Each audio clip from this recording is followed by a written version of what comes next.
I think Wilson Odobert on the left could become as important to Spurs as Kudus on the right, and here's why. Now, I'm not saying Odobert is anywhere near the level of Kudus, but I think what Kudus provides on the right is kind of the opposite of what Odobert should be providing on the left. I always say that with both your wingers, you want to be able to hurt teams in different ways. Now, Kudus has that star quality, that ability to create something out of nothing, that ability to do it all himself. And I think on the other side, you want someone a bit more connective, someone who's going to be able to combine with others and really facilitate the players around them. I think there's a kind of tactical principle that we can see Spurs apply where it's an overload to isolate.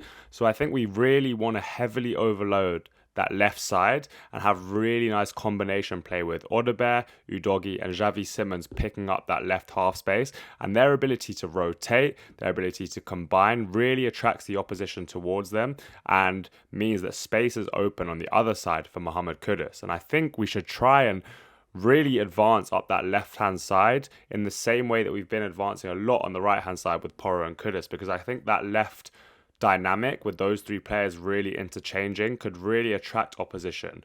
And whether we're able to play through that and advance into the area on the left side, or whether we're able to then quickly switch out to the other side to Mohamed Kudus could be a really nice dynamic. Of course, there's a world where Spurs go and sign a marquee left winger of the same level of Kudus and same type of kind of star quality.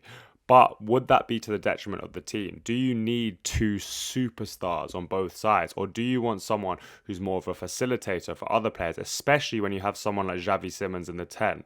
And I think Odobert has worked really well with Simons so far, where they've been able to rotate. Simons is kind of working really well off Odobert. And Odobert is kind of allowing him to flourish and picking up the spaces where Xavi Simons isn't. And Xavi Simons is able to drift around while Odobert kind of fills the gaps. And his technical level is so good that he's helping Simons constantly with give and goes and sort of interchanging positions. Whereas Kudus on the other side is more of a brute force in terms of he's going to get it done his way. And you kind of leave him to it. You kind of neglect that side.